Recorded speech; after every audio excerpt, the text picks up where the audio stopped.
Imagine a quiet mechanic in a small mountain town, a single father, dedicated to his son and his simple life. Now, picture a wealthy young woman fleeing a world of control and expectations, desperate for freedom. When their worlds collide, a hidden legacy is uncovered, a powerful family is challenged, and an unconventional bond is formed. But as secrets unravel, both are forced to ask, how far would you go to protect the life you've built and the people you love? This is A Hidden Legacy, a story of resilience, love, and the power of choosing your own path. Join us as we dive into this heartfelt journey that will tug at your emotions and leave you inspired. If you're ready for a tale filled with unexpected twists, profound lessons, and a dash of romance, don't forget to subscribe to the channel and turn on notifications so you won't miss a moment of this unforgettable story. Let's begin. Jack adjusted the brim of his worn-out baseball cap as he wiped his hands on a grease-stained rag. The sound of tools clinking against the workbench filled the quiet, sunlit garage. His small auto repair shop stood at the edge of the sleepy town of Silver Ridge, nestled against the Colorado mountains. Life was simple here, predictable, steady. For Jack, this routine was a sanctuary, a way to raise his 8-year-old son, Ethan, without complications. Ethan, an energetic boy with a head full of untamed curls, burst into the garage, carrying 2 sandwiches wrapped in paper towels. "Dad, lunchtime," he announced, his voice echoing off the metal walls. Jack smiled, reaching out to ruffle his son's hair. "Thanks, buddy. Did you make these?" "Of course," Ethan replied proudly. "Peanut butter and jelly. Extra." "Oh, jelly. Just how you like it." As father and son shared their humble meal, a car screeched to a halt outside. Jack's gaze shifted toward the entrance as the door to a sleek black sedan opened. A young woman stepped out, her heels clicking against the gravel. She was striking, tall, elegant, with auburn hair pulled into a neat bun. But it was her eyes that caught Jack's attention. They were shadowed with fear and exhaustion. "Excuse me," she called, her voice steady but with a tinge of urgency. "Is this the repair shop?" "It is," Jack said, standing and brushing crumbs off his shirt. "What seems to be the problem?" The woman hesitated, glancing over her shoulder as if expecting someone to follow her. She cleared her throat. "My car broke down about a mile back. I managed to get it here, but it's making strange noises." Jack nodded and walked over to inspect the car. "Pop the hood, and I'll take a look." As Jack worked, Ethan approached the woman, holding out a juice box he'd been saving. "You look thirsty," he said with a kind smile. She blinked, clearly caught off guard by the boy's gesture. "Thank you," she murmured, accepting it. Ethan tilted his head curiously. "Are you okay? You look kind of sad." "Ethan," Jack called gently, "why don't you grab another sandwich for our guest?" The woman exhaled a shaky laugh, touched by the boy's innocence. "He's sweet," she said softly. "Yeah, he's got a good heart," Jack replied without looking up, his hands deftly examining the engine. As Jack finished his initial assessment, he wiped his hands on his rag and stood upright. "You got a timing belt issue. It's not a quick fix, but I can get it done by tomorrow." The woman's face fell. "Tomorrow? I can't wait that long." Jack studied her for a moment. "You're welcome to stay in town. There's a small inn just down the road. Quiet, safe." She hesitated again, her polished demeanor cracking ever so slightly. "Thank you," she said, though her voice lacked conviction. Ethan tugged at Jack's sleeve and whispered, "She seems scared. Should we help her more?" Jack crouched down to meet his son's gaze. "We'll do what we can, buddy." Turning back to the woman, Jack softened his tone. "Look, if you're in some kind of trouble, you don't have to face it alone. This town's got good people. You'll be safe here." Her eyes met his, searching for any sign of deceit. All she found was sincerity. For the first time in what felt like days, she allowed herself a small nod of trust. As they settled into a more casual conversation, Ethan, ever curious, asked, "What's your name?" "Anna," she said, offering a faint smile. "I'm Ethan, and that's my dad, Jack. He can fix anything," Ethan declared proudly. Anna's smile widened, but it didn't reach her eyes. She glanced at Jack, who was back under the hood of her car. "Your son's quite the talker," she said. "He keeps me on my toes," Jack replied, his voice warm. Anna lingered near the car, fiddling with the strap of her handbag. "You're very kind, both of you. It's not something I'm used to." Jack glanced up, his expression neutral but curious. "Well, kindness doesn't cost a thing, and sometimes it's all someone needs to get through the day." Her gaze dropped to the ground, her grip tightening on her bag. Jack noticed, but didn't press. He had learned long ago that everyone had their battles, and some wounds needed time before they could be shared. As the afternoon sun dipped lower, Jack finished inspecting Anna's car and gave her an estimate for the repairs. Anna thanked him, her voice quieter now, as if the weight of her situation was finally catching up to her. Ethan, sensing her unease, grabbed a small bouquet of wildflowers from the patch near the garage and handed them to her. "These always make me feel better," he said. Anna knelt down to meet Ethan's eyes. "Thank you, Ethan, you're a very kind boy." As she stood, Jack spoke again. "Anna, whatever you're running from, just know that you're safe here." She looked at him, startled. "How did you—" "Call it a hunch," Jack said simply.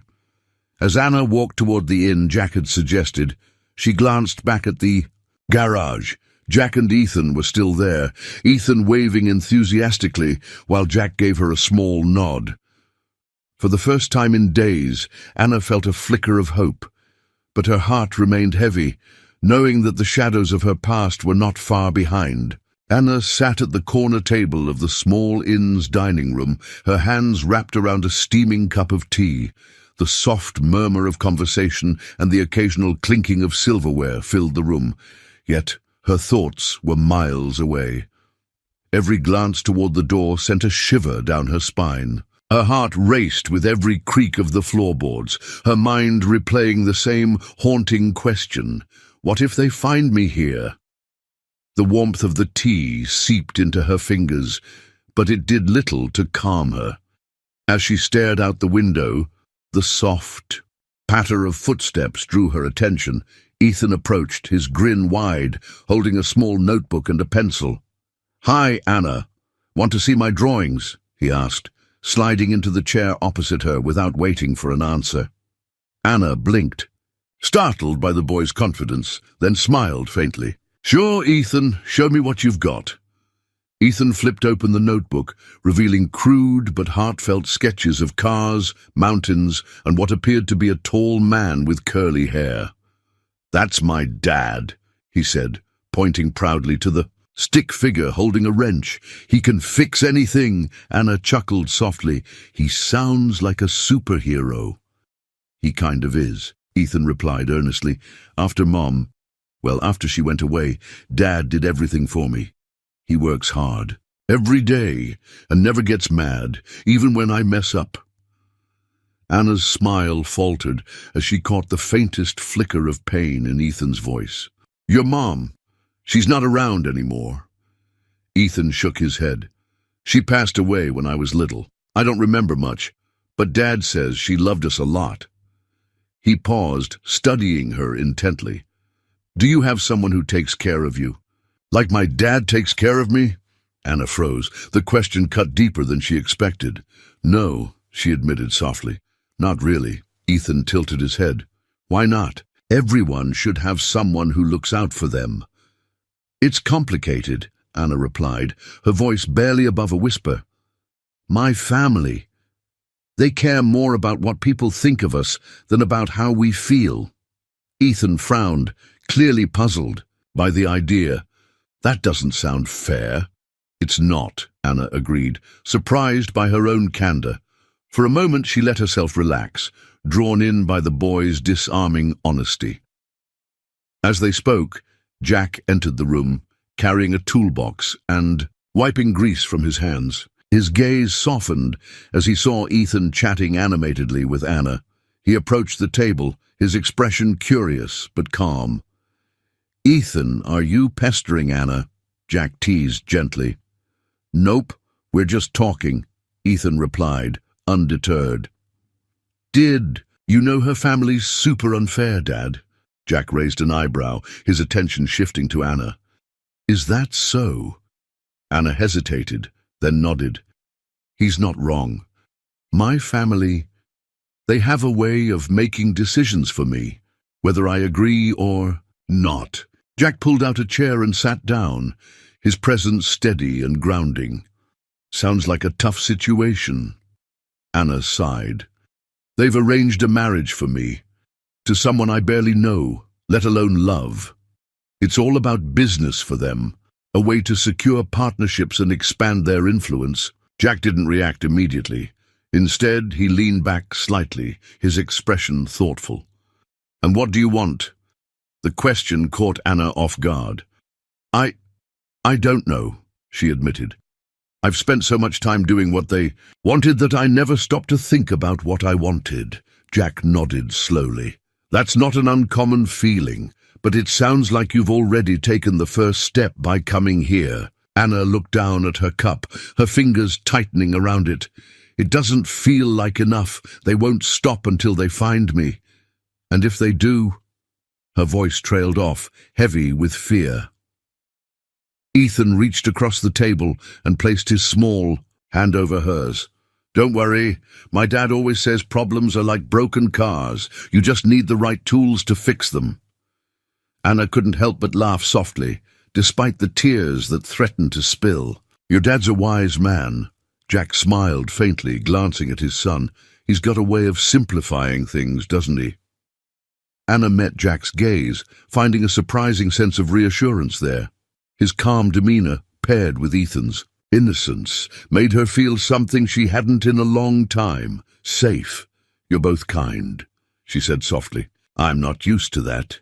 Jack shrugged. "Kindness doesn't cost anything, and sometimes it's all someone needs to make it through." For the first time since arriving in Silver Ridge, Anna allowed herself to breathe deeply. The weight on her chest felt slightly lighter, though the shadows of her past still loomed large. As the evening settled in, Jack stood to leave. "We'll finish up your car tomorrow. In the meantime, get some rest. Things always look a little clearer in the morning." Anna nodded, watching as he and Ethan walked out together. She felt a flicker of hope, but it was tempered by the gnawing fear of what might come next. The morning air in Silver Ridge was crisp, carrying the faint scent of pine trees from the surrounding mountains. Jack stood outside his garage, sipping coffee from a dented thermos, his eyes scanning the horizon as though reading the day ahead. Inside, Ethan was humming a tune while organizing a toolbox, his cheerful energy filling the otherwise quiet space. The rumble of a truck interrupted the peace, and Jack turned to see a familiar face climbing out. It was Tom, an old acquaintance and former colleague from a life Jack had left far behind. "Jack Walker," Tom called, striding over with a wide grin. "You're the last person I thought I'd find in a place like this." Jack's grip on. His thermos tightened ever so slightly, but he forced a relaxed smile. "Tom, it's been a while." Tom clapped him on the shoulder. "Too long. What's it been, 5 years? 10? Still fixing things, I see, though I never pegged you for a small-town mechanic." Jack's expression didn't falter, but there was a tension in his posture that Anna, standing nearby, couldn't miss. She was there to check on the progress of her car, but now found herself an unintentional observer of this exchange. "Life as a way of changing your plans," Jack said simply. Tom chuckled, glancing around the modest garage. "That's for sure. But you, I remember you at the helm of those big meetings, running the show. You had the kind of presence people couldn't ignore." Jack's jaw tightened briefly before he replied, his tone even. "That was a long time ago." Tom seemed oblivious to Jack's discomfort and continued. You know, people in the industry still talk about you, the man who walked away. It's like some kind of legend now. What made you do it anyway? Jack shot a glance at Anna, who quickly pretended to be engrossed in her phone. Priorities change, he said firmly, signaling the end of the topic. What brings you here, Tom? Oh, just passing through, Tom said, finally catching Jack's tone. Thought I'd drop in when I saw the name on the sign. Couldn't believe it was you. Well, now you know, Jack replied with a faint smile that didn't reach his eyes. Take care, Tom. As Tom drove away, the weight in the air was palpable. Jack turned back to his work without a word, but Anna couldn't shake the feeling that there was much more to this quiet man than she had initially thought. Later that day, while Jack was engrossed in repairing Anna's car, Ethan took it upon himself to entertain her. He brought out a box of old photographs, plopping it down on a workbench. These are some pictures of me and Dad, he said proudly. Want to see? Anna hesitated, unsure if this was a boundary she shouldn't cross, but Ethan's eager expression made it hard to refuse. The photos were a mix of candid shots. A young Ethan with chocolate smeared on his face, Jack teaching him how to fish, and a rare image of a smiling woman, Ethan's mother. But what caught Anna's attention were the pictures of Jack in a suit, standing in what appeared to be a lavish office. This one's my favorite, Ethan said, pointing to a photo of Jack holding a small trophy. That's when he won a big business award. I don't really get what it was for, but Mom said he was super important back then. Anna studied the photo, noting the confident posture and sharp gaze of a man who seemed worlds apart from the quiet mechanic she knew now. Your dad looks different here, she said carefully. Ethan nodded. Yeah, but he's happier now. He says we don't need all that fancy stuff as long as we have each other. That evening, Anna lingered at the garage as Jack locked up. She leaned against the doorway, watching him with curiosity. Your son told me a little about you, she said, breaking the silence. Jack glanced up but didn't stop what he was doing. Did he now? He showed me some photos, she continued. You looked different, important. Jack chuckled softly, shaking his head. Kids see things in their own way. What they remember isn't always what matters most. But it's true, isn't it? Anna pressed gently. You had a different life before this. Jack finally met her gaze, his eyes steady but guarded. Everyone has a past, Anna. The real question is whether it defines who you are now. His words hung in the air, heavy with unspoken meaning.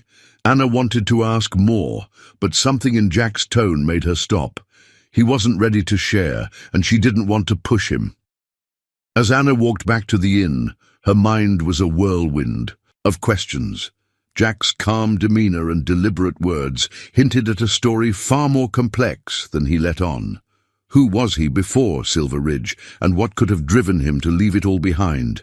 Anna sat by the window of her room at the inn, her hands clasped tightly around a warm mug of coffee.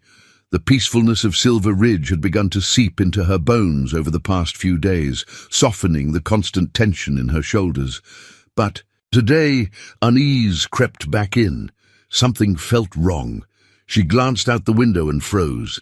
Two unfamiliar men, both dressed in dark suits, stood near a car parked across the street. They weren't locals. Everything about their stiff demeanor and sharp gazes screamed business.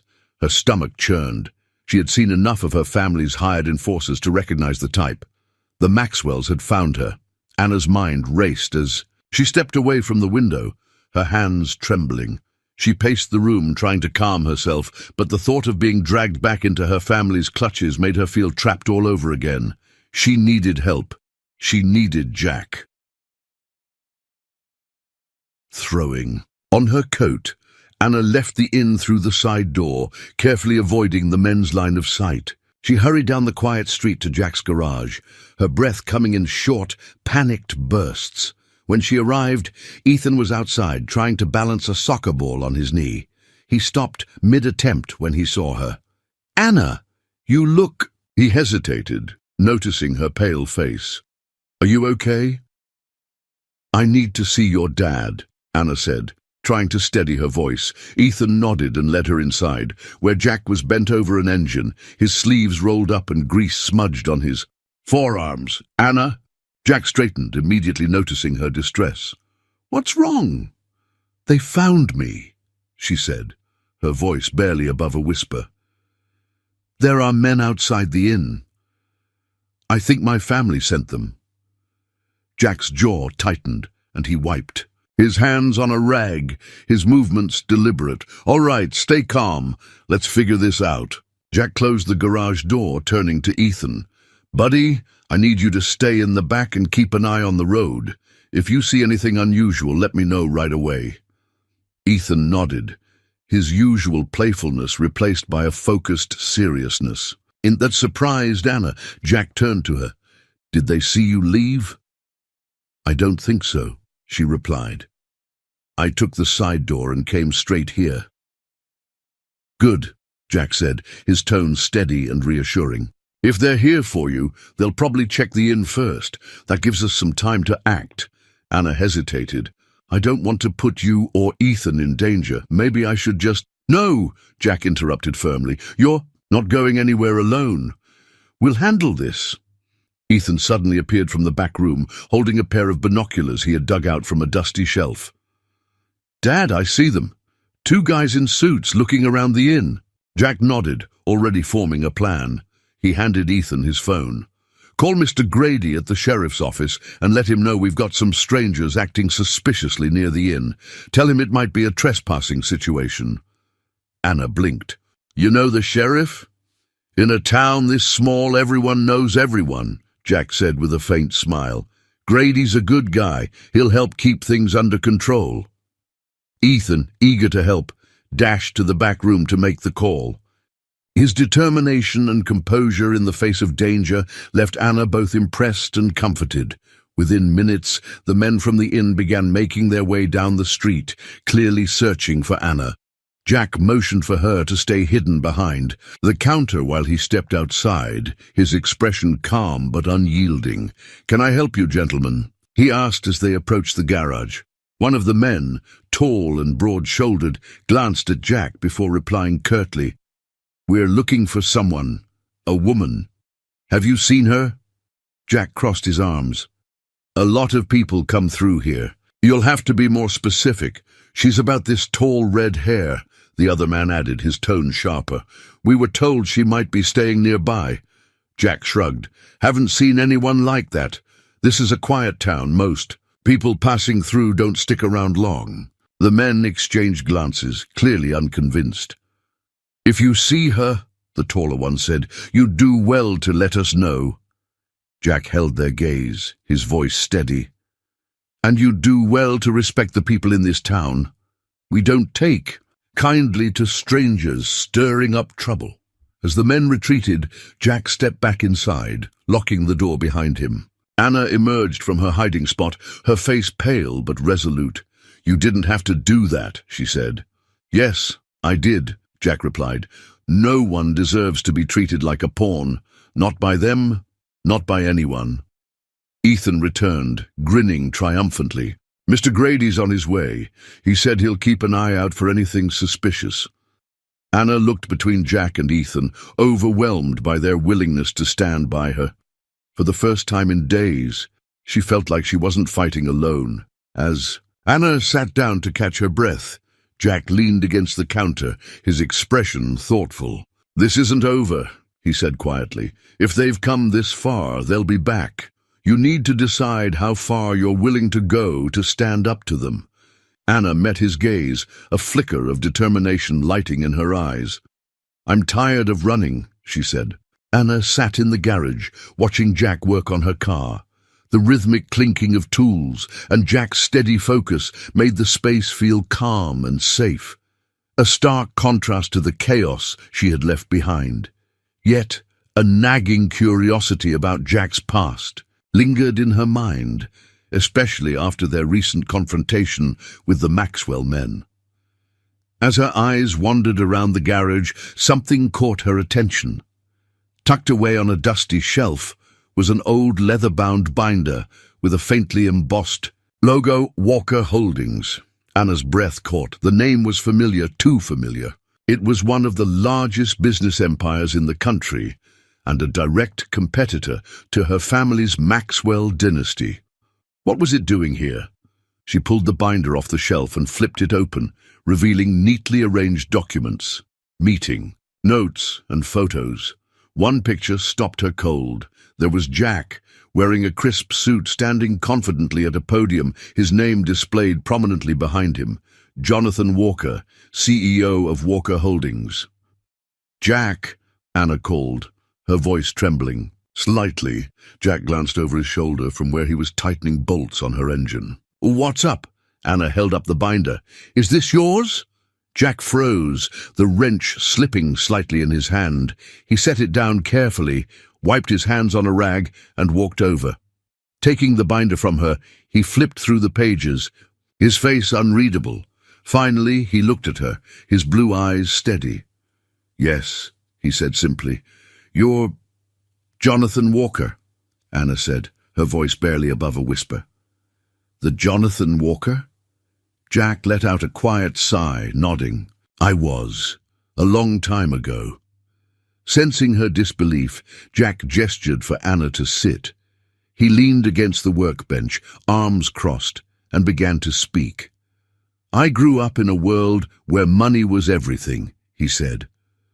Walker Holdings wasn't just a company. It was an empire built by generations of my family, and from the moment I was old enough to walk, they made sure I knew that it would all fall to me one day. Anna listened intently, her initial shock giving way to fascination. For a while I thought that's what I wanted. I worked hard, climbed the ladder, and eventually became CEO. On the surface, it looked like I had it all.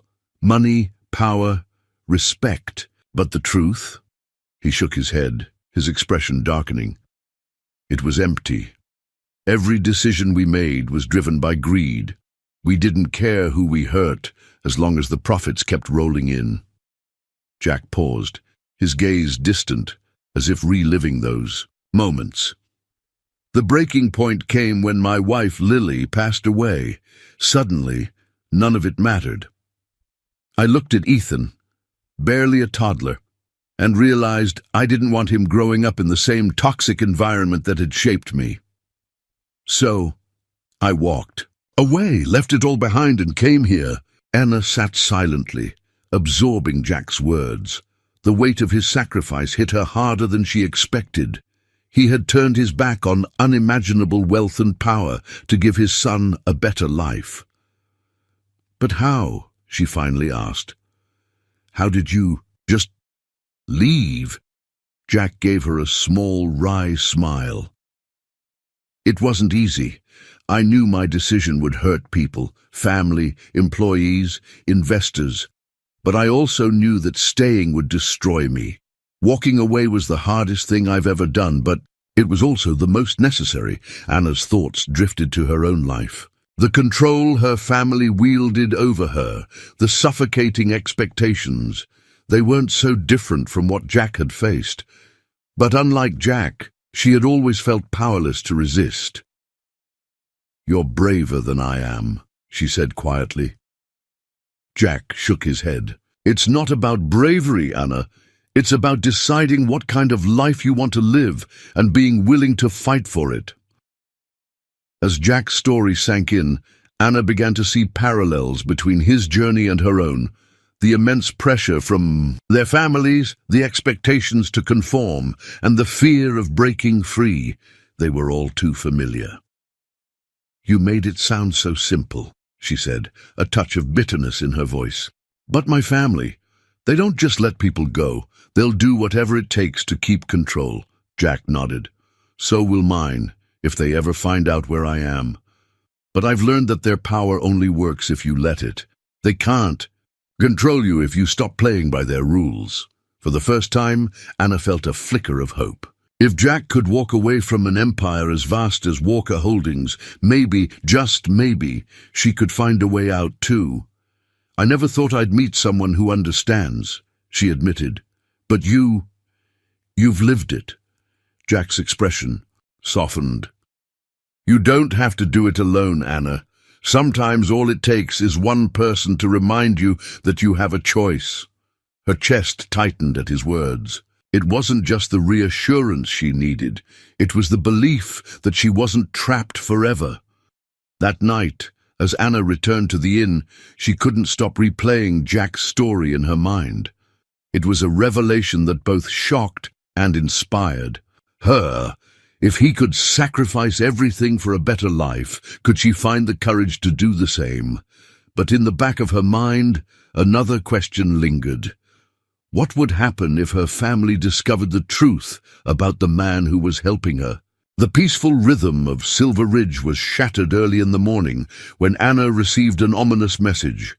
The innkeeper, a kind woman named Martha, handed her a folded note with a concerned look. "This came for you," Martha said, her voice quiet. "Two men dropped it off and asked me to deliver it. They didn't seem like the friendly type." Anna's hands trembled as she unfolded the note. Written in bold, harsh letters it read, "We know where you are. Come home before we have to take action. This is your last chance." Her stomach churned as fear washed over her. The Maxwells weren't just looking for her anymore. They had found her. Anna rushed to Jack's garage, the note clutched tightly in her hand. She found him leaning over a car, his movement steady and deliberate despite the early hour. "Jack!" she called, her voice shaking. He looked up immediately, his brow furrowing when he saw her expression. "What's wrong?" Anna handed him the note, unable to find her voice. Jack read it carefully, his face hardening. Without a word, he placed the note on the workbench and turned to her. "They're here," she said finally, her voice barely above a whisper. Jack nodded. "Looks like it, but don't worry, we'll handle this." Anna shook her head. "Jack, this isn't your fight. I don't want you or Ethan getting hurt because of me." Jack stepped closer, his tone calm but firm. "Anna, listen to me. You don't have to face this alone. They might have power, but that doesn't mean we can't outsmart them." Jack quickly formulated a plan. He called Sheriff Grady, an old friend who had a reputation for fairness and a no-nonsense approach to the law. "Grady, I need a favor," Jack said over the phone. "We've got a couple of strangers in town causing trouble. Can you send someone to keep an eye on the inn?" Grady didn't hesitate. "Consider it done. I'll head over myself." Next, Jack tapped into his past connections, making a call to an old colleague from Walker Holdings who still owed him a favor. Though Jack had left that life behind, he hadn't completely severed ties. "I need some information," Jack said. "The Maxwell family. Can you find out what their next move might be?" The voice on the other end agreed without question, a testament to the respect Jack still commanded, despite his departure from the business world. By mid-afternoon, the Maxwell family's hired men returned to Silver Ridge. This time, they didn't. Look, they came directly to the garage, their intentions clear. Jack stepped outside, his posture relaxed but his eyes sharp. "Gentlemen," he greeted, his voice steady, "what brings you back?" "We're here for Miss Maxwell," the taller of the two said bluntly. "You know where she is. Hand her over and we won't have any problems." Jack crossed his arms, unfazed by their aggressive tone. "Funny thing about problems," he said. "They have a way of finding people who don't belong here." The shorter man took a step forward, his hand twitching as if he were considering making a move. "You don't want to make this harder than it needs to be. Just tell us where she is." Jack didn't budge. "This is a small town. People notice when outsiders show up looking for trouble. The sheriff's already been informed, and I'm sure he'd love to have a chat with you." The men exchanged uneasy glances, clearly caught off guard by Jack's calm confidence. "You think you're clever, don't you?" the taller man sneered. "No," Jack said evenly. "I just know how to deal with bullies."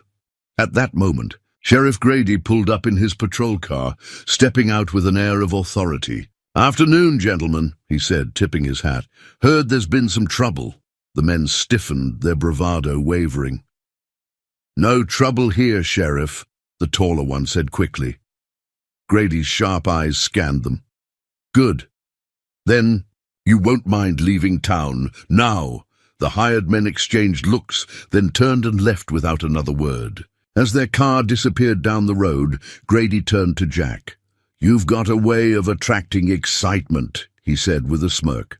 "Just trying to keep the peace," Jack replied. Inside the garage, Anna watched the scene unfold through the window. When Jack returned, she let out a shaky breath. "They're gone," she said, relief and guilt warring in her voice. "For now," Jack corrected. "They'll be back. People like them don't give up easily." Anna's shoulders slumped. "I don't know if I can keep doing this. Running, hiding, it feels hopeless." Jack placed a reassuring hand on her shoulder. "It's not hopeless. You've already taken the first step by leaving. The next step is deciding how far you're willing to go to take back your life." Anna looked up at him, her eyes filled with uncertainty, but also a spark of determination. "I'm tired of being afraid," she admitted. "Good," Jack said with a small smile. "Because fear is just another tool they use to control you, and you're stronger than that." As the sun set over Silver Ridge, Anna sat outside the garage, staring at the horizon. The fear in her chest hadn't disappeared, but it was now accompanied by something else. Resolve. The quiet of the morning in Silver Ridge was a stark contrast to the storm of thoughts in Anna's mind. She sat by the window of the inn, a legal pad in front of her, filled with scribbled notes and underlined phrases. For the first time in years, she wasn't just reacting to her family's demands, she was planning her own steps forward. Her conversations with Jack replayed in her mind, particularly his calm but firm words. "Fear is just another tool they use to control you. And you're stronger than that." His belief in her strength was something she hadn't dared to see in herself. But now, sitting with a cup of coffee and a head full of determination, she felt a flicker of hope. "Morning, Anna." Ethan's cheerful voice pulled her out of her thoughts. He bounded into the room, carrying a basket of freshly picked wildflowers. "Look what I found," Anna smiled, setting her pen down. "Those are beautiful, Ethan." "Thank you." He placed the basket on the table, then sat across from her, studying the legal pad with exaggerated seriousness. "What are you working on?" Anna hesitated, then decided to be honest. "I'm trying to figure out how to make sure my family can't control me anymore." Ethan frowned. "That sounds hard, but my dad says anything is possible if you make a good plan." Anna laughed softly. "Your dad is a very wise man." Ethan nodded emphatically. "Yep, and I'm pretty smart too. Want me to help?" His innocent confidence made Anna laugh again, and for a moment the weight on her shoulders felt lighter. Later that day, Anna visited the garage, where Jack was tightening bolts on an old pickup truck. He looked up as she approached, wiping his hands on a rag. "You look like you've been thinking hard," Jack said, gesturing to the legal pad she was holding. "I have," Anna admitted. "I'm trying to figure out my next steps. I can't keep running, but I also can't let them pull me back." Jack nodded, leaning against the workbench. "Have you thought about legal options? Restraining orders, cutting financial ties, anything that makes it harder for them to reach you?" "That's what I've been researching," Anna said. "But it feels overwhelming. They have lawyers, connections, resources. I'm just one person." Jack's gaze softened. "So was I once. But you'd be surprised how much you can do when you're clear about what you want. It's not about fighting their power head-on. It's about finding the cracks in their armor." Anna tilted her head, intrigued. "How did you do it, when you walked away from your family?" Jack exhaled, his expression thoughtful. "I didn't try to win their game. I changed the rules. I cut ties completely. No money, no contact, nothing they could hold over me. It wasn't easy, but it gave me my freedom. Inspired by Jack's advice, Anna decided to take a bold step. She pulled out her phone and scrolled through her contacts, stopping at a name she hadn't called in years. Rachel Hayes, her college roommate and one of the few people who truly knew her. Rachel had become a successful attorney, specializing in family law. If anyone could help Anna navigate the tangled mess of her family's influence, it was her. With a deep breath, Anna pressed the call button. The phone rang twice before a familiar, upbeat voice answered. "Anna Maxwell, is that really you?" Rachel exclaimed. "It's me," Anna said, her voice shaky but determined. "I need your help." As Anna explained her situation, Rachel listened intently, asking questions and offering preliminary advice. By the end of the call, Anna felt a sense of clarity she hadn't experienced in years. "We'll figure this out," Rachel assured her. "But Anna, you need to be ready. This won't be easy." "I am," Anna replied, surprised by her own conviction. "I just want my life back." After hanging up, she sat quietly for a moment, letting the weight of her decision sink in. It wasn't just about escaping her family. It was about reclaiming her independence and building a life on her terms. That evening, Anna joined Jack and Ethan for dinner at the garage. The simple meal of grilled chicken and vegetables felt like a feast, accompanied by Ethan's animated storytelling and Jack's steady presence. "You seem lighter," Jack observed as they cleared the table. "I think I've taken the first real step," Anna admitted. "I called a friend, someone who can help me legally. It's just the beginning, but it feels like progress." Jack nodded approvingly. "That's good. Sometimes, taking that first step is the hardest part." Ethan grinned, holding up a piece of paper with a crude drawing of a superhero. "This is you, Anna. You're like a superhero fighting bad guys." Anna laughed, touched by his gesture. "I don't know about that, Ethan, but thank you." "You are," Ethan insisted. "You're brave." As Anna lay in bed that night, staring at the ceiling, she felt a mix of hope and apprehension. She had started to build a path forward, but the road ahead was uncertain. Still, for the first time in a long while, she believed she wasn't alone. The sound of the garage door shutting echoed through the quiet space as Jack set down his tools and leaned against the workbench. Anna stood nearby, her arms crossed tightly over her chest, watching him with a mix of concern and curiosity. She could sense that something weighed heavily on his mind. "Anna," Jack began, his voice steady but low, "there's something I need to do, and it's going to change things." She furrowed her brow. "What do you mean?"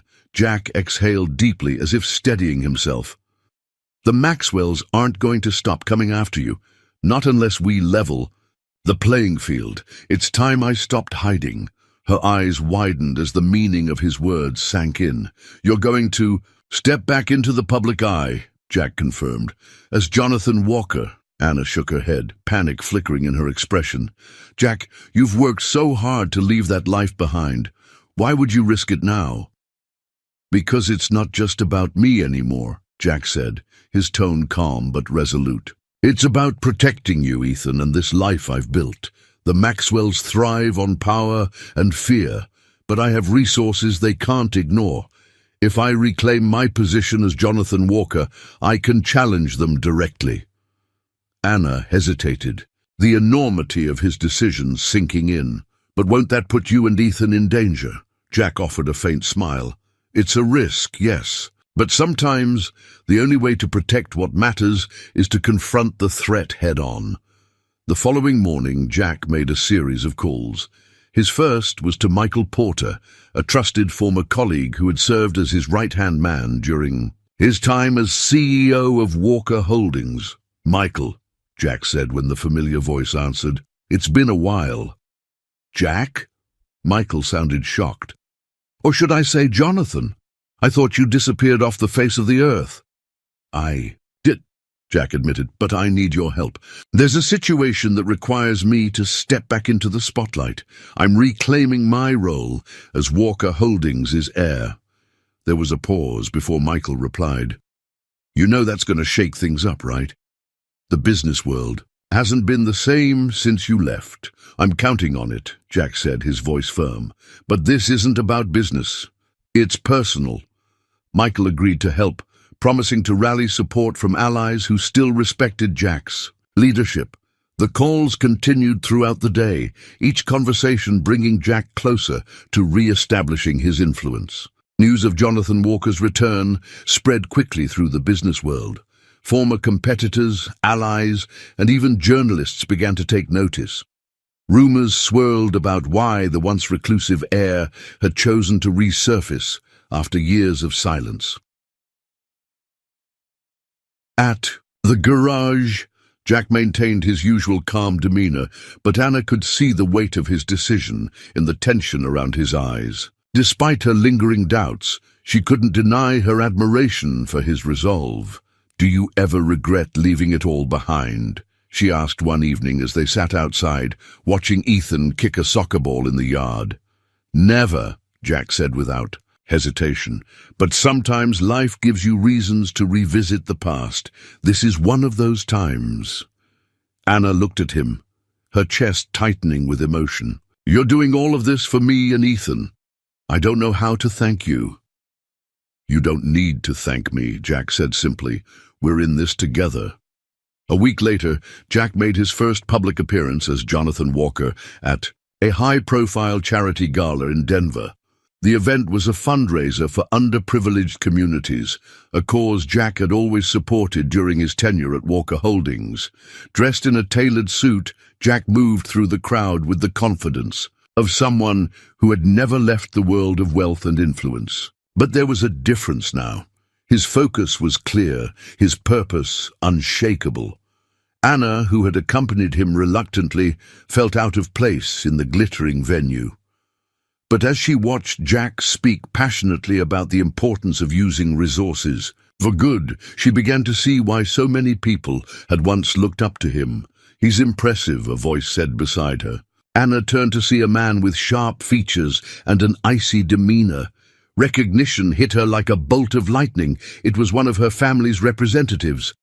"What are you doing here?" she demanded, her voice low but sharp. "Observing," the man replied smoothly. "The Maxwells are very interested in Mr. Walker's sudden reappearance. But you should know, Anna, this changes nothing. You still belong to us." Anna's heart pounded. But before she could respond, Jack appeared at her side. His presence was commanding, his gaze locking onto the Maxwell representative with quiet intensity. "She doesn't belong to anyone," Jack said, his voice cold as steel. "And if the Maxwells think they can intimidate her, or me, they're in for a rude awakening." The Maxwell representative smirked, but said nothing more, disappearing into the crowd. As the night wore on, Anna couldn't shake the feeling that this was only the beginning of a much larger confrontation. Jack, meanwhile, remained steadfast, his presence at the gala sending a clear message. Jonathan Walker was back, and he wasn't afraid to challenge those who sought to harm the people he cared about. Jack sat at his kitchen table, the dim glow of the overhead light reflecting off the polished wood. In front of him lay a stack of papers, financial reports, proposals, and invitations to meetings from Walker Holdings. Each one seemed to demand his attention, pulling him closer to the life he had left behind. He rubbed his temples, exhaustion evident in the lines on his face. Across from him, Anna watched in silence, her cup of tea untouched. She had grown accustomed to Jack's quiet strength. But tonight, she could see the strain etched deeply into him. "You've been at this for hours," she said softly. "Why don't you take a break?" Jack looked up, his eyes meeting hers. "I'm trying to figure out what the right move is," he admitted. "Reclaiming Walker Holdings might give me the leverage we need against your family, but..." He trailed off, gesturing toward the papers. "This world, this fight, it's everything I walked away from for a reason. Anna leaned forward, her voice gentle but firm. Jack, no one's forcing you to go back to that life. You've already done more for me than I ever could have asked. Whatever decision you make, it should be what's best for you and Ethan. The next morning, Jack drove into Denver for a meeting with the current board members of Walker Holdings. As he entered the sleek, glass-paneled building, whispers followed him. Employees and executives alike stopped to stare, their expressions a mixture of curiosity and awe. Mr. Walker, one of the board members, greeted him, extending a hand. It's been a long time. Your return has certainly caused a stir. Jack shook his hand, offering a polite but reserved smile. Let's get to the point, he said. During the meeting, the board presented him with a proposition. Return as the full-time CEO of Walker Holdings. They argued that his leadership would restore the company's reputation and bring stability in the face of recent market challenges. We need you, one of the board members said. Walker Holdings was at its best under your guidance. The business world would welcome you back with open arms. Jack listened carefully, his expression unreadable, but inside a storm was brewing. The weight of their expectations clashed with his memories of the life he had chosen to leave behind. That evening, Jack returned home to Silver Ridge, his mind heavy with the implications of the day's discussions. After putting Ethan to bed, he joined Anna on the porch, where she sat wrapped in a blanket, gazing at the stars. You're quiet tonight, she said, as he sat down beside her. Jack sighed, resting his elbows on his knees. The board wants me to come back as CEO. Full time. They're convinced it's the only way to move forward. Anna turned to face him, concern in her eyes. What do you think? I think it's a trap, Jack admitted. The more I get pulled back into that world, the more I risk losing what matters most. Ethan, this town, the peace I've found here. I can't let all of that go. Anna reached out, placing a hand on his arm. Then don't. Jack, you've already proven that you don't need their world to make a difference. You've done more for me and Ethan than they ever could. Trust yourself to make the right choice. The next day, Jack sat in his garage, watching Ethan play with a toy car he had been fixing. His son's laughter echoed through the space, grounding him in a way that nothing else could. Dad, Ethan said, looking up from his toy, are you gonna have to leave again? Jack's heart tightened. He crouched down beside Ethan, ruffling his hair. No, buddy, I'm not going anywhere. Ethan grinned, his faith in his father unwavering. Good. I like it here, and I like having you home. Jack smiled, the final piece of his decision falling into place. 2 days later, Jack stood at a podium in front of a packed room at a press conference. Journalists buzzed with anticipation, eager to hear the reason behind his sudden return to the public eye. Jack adjusted the microphone, his gaze steady as he addressed the crowd. Many of you know me as Jonathan Walker, the former CEO of Walker Holdings. Years ago, I left that life behind to focus on what mattered most, my family and my values. Today, I stand before you to make one thing clear. I will not be returning to the corporate world. The room erupted in murmurs, but Jack raised a hand, silencing the crowd. Instead, I am redirecting Walker Holdings' resources toward initiatives that create meaningful change. Education, healthcare, community development, these are the areas that need our focus, not profit margins. Effective immediately, I will oversee the establishment of a charitable foundation to ensure these goals are met. As the audience absorbed his words, Jack felt a sense of liberation. He had taken back control of his narrative, choosing a path that aligned with his values rather than the expectations of others. Back in Silver Ridge, Anna watched the press conference from the inn's common room, her chest swelling with admiration. Jack's courage to stand by his principles, even under immense pressure, was nothing short of inspiring. When he returned later that evening, she greeted him with a smile. You did it, she said simply. Jack shrugged, though a small smile tugged at his lips. "I just did what felt right." "You made a statement," Anna countered, "not just to the Maxwells, but to everyone. You reminded them that power doesn't have to come at the cost of integrity." The small garage was unusually quiet, save for the rhythmic ticking of cooling engines and the occasional rustling of papers. Jack sat at his workbench, going through a stack of documents related to the charitable foundation he had announced. The recent press conference had ignited a flurry of responses, from supporters and skeptics alike, but Jack remained focused on his vision. Across the room, Anna watched him from where she sat with Ethan. The boy was busy coloring in a book, his tongue poking out in concentration. Despite the tension lingering from the Maxwells' looming threat, the atmosphere in the garage felt strangely calm, almost hopeful. "Do you ever stop working?" Anna teased gently, breaking the silence. Jack looked up with a small smile. "Not when there's work to be done. This foundation isn't going to build itself." Anna walked over, her expression curious as she glanced at the papers in front of him. "What exactly are you planning?" Jack leaned back in his chair, gesturing to the documents. "The Foundation's goal is to focus on real, tangible changes. Scholarships for kids in underprivileged communities, healthcare programs, rebuilding infrastructure in struggling towns like this one." Anna raised an eyebrow. "That's ambitious." "It has to be," Jack replied. "If I'm going to use Walker Holdings resources, I want it to mean something. I've spent too long seeing money used to hurt people. It's time it does some good." Anna nodded, impressed. "You really believe you can make this work, don't you?" Jack's gaze softened as he looked at her.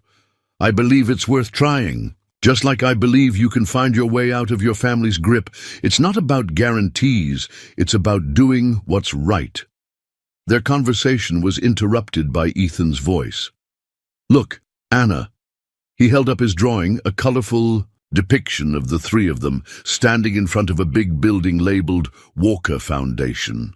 Anna laughed, taking the drawing from him. "This is amazing, Ethan.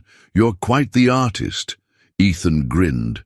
"That's us helping people. Dad always says helping is the best thing we can do." Jack chuckled. "I don't remember saying it exactly like that, but he's not wrong." Anna looked at the drawing again, her heart warming at Ethan's simple yet profound optimism. "You know, Ethan," she said, "you have a way of making everything seem possible." "Because it is," he said matter-of-factly. Later that evening, as the sun dipped below the mountains, Anna found herself sitting on the porch of the inn, her phone in her hand. She scrolled through her contacts until she reached Rachel Hayes's name. Her finger hovered over the call button for a moment before she pressed it. Rachel answered almost immediately. "Anna, hey! How are things going?" "I've made a decision," Anna said, her voice steady despite the nerves fluttering in her chest. "I want to move forward with cutting ties with my family. Legally, financially, everything." There was a pause on the other end. Then Rachel's voice came through, firm and supportive. "That's a big step, Anna, but it's the right one. I'll help you every step of the way." "Thank you," Anna said, her chest loosening as the words left her mouth. For the first time, the idea of severing ties with her family didn't feel impossible. It felt empowering. That night, Jack found Anna sitting outside, the cool air brushing against her cheeks. He handed her a cup of tea and sat down beside her. "You look lighter," he observed. Anna smiled faintly. "I made the call. I told Rachel I want to move forward with everything." Jack's expression softened. "That's a big step." "It is," she agreed. "But I think it's the only way I'll ever really be free." Jack reached over, placing a reassuring hand over hers. "You're stronger than you give yourself credit for, Anna. You've already come so far." Their eyes met, and for a moment the weight of the past few weeks seemed to dissolve, replaced by an unspoken understanding. As they sat together, the peaceful moment was interrupted by a vibration from Jack's phone. He picked it up, and read the message, his jaw tightening. "What is it?" Anna asked, her voice tinged with concern. "It's from Michael," Jack said, referring to his former colleague. "The Maxwells are regrouping. They're planning their next move." Anna's stomach dropped, but she forced herself to remain calm. "What does that mean for us?" Jack set the phone down, his expression resolute. "It means we need to be ready. Whatever they're planning, we'll face it together." As Jack and Anna prepared for the challenges ahead, Ethan ran out to join them, his laughter cutting through the tension. Anna watched him play, a renewed sense of determination. Building within her, the morning sun bathed the town of Silver Ridge in a golden glow, casting long shadows on the mountains as life began to stir. Inside the garage, Jack, Anna, and Ethan were immersed in their own flurry of activity. Stacks of documents, charts, and letters were spread across a workbench, each representing a piece of their shared vision. Jack stood at the center, his sleeves rolled up, speaking to Anna about the next steps for the foundation. Anna, now radiating confidence and purpose, listened intently, occasionally scribbling notes. Ethan, ever the optimist, sat nearby, drawing colorful logos for the foundation, his laughter punctuating their conversation. For the first time in what felt like forever, Anna felt like she belonged, not to a family bound by control, but to a home built on trust and mutual care. That peace, however, was soon interrupted. Jack's phone buzzed with a message from Michael. "The Maxwells just filed an injunction to freeze your foundation's assets. They're trying to force a meeting to negotiate Anna's return." Jack read the message aloud, his jaw tightening. Anna paled, her hands trembling slightly. "They won't stop, will they?" she whispered. Jack placed a reassuring hand on her shoulder. "No, they won't. But neither will we." Later that day, Jack called a meeting with key allies, including Sheriff Grady, Michael, and Rachel, Anna's attorney. They gathered in the garage, turning the space into an impromptu war room. Maps of Silver Ridge, legal documents, and plans for the foundation covered every surface. "They're trying to disrupt everything we've built," Jack said, his voice steady but firm. "But we're not going to let them." Rachel spoke next, her tone resolute. "Anna, the legal groundwork we've laid will hold. If they push too hard, it'll backfire. They've overplayed their hand." Michael added, "And Jack's influence is already shaking their position. The business world is starting to take notice of their tactics. Public opinion isn't on their side." Anna listened to their words, feeling a surge of determination.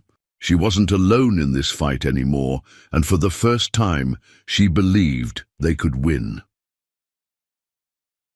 The following week, Jack and Anna agreed to meet with the Maxwell family's representatives in a neutral location, a small conference room in Denver. The atmosphere was tense as Anna entered the room alongside Jack, her head held high. Across the table sat two of the Maxwell's top lawyers, their expressions cool and calculating. They wasted no time in delivering their ultimatum. Return to the family fold or face ongoing legal and financial ruin. Anna straightened, her voice calm but firm. "I'm not coming back. Your control over me ends here." One of the lawyers smirked. "You think you can stand against the Maxwell family? This little rebellion of yours won't last." Jack, who had been silent until now, leaned forward. "You underestimate her and me." His voice was cold and commanding. "Your threats don't scare us. Every move you've made has only exposed your greed and desperation. You've already lost." The lawyers exchanged uneasy glances, realizing the strength of the united front before them. After hours of tense negotiation, they finally conceded. Anna was free. Back in Silver Ridge, the atmosphere was electric with celebration. The garage became a gathering place as friends and allies came together to mark their victory. Anna stood amidst the crowd, overwhelmed by the warmth and support surrounding. Her Ethan ran up, holding a new drawing. "Look, Anna, this is you, Dad, and me at the foundation opening." Anna knelt down to admire the colorful picture. "It's perfect, Ethan. You're a great artist." Jack joined them, placing a hand on Ethan's shoulder. "He gets it from his mom," he said softly. Anna looked up at Jack, their eyes meeting in a moment of unspoken understanding. "Thank you," she said, her voice thick with emotion. "For everything."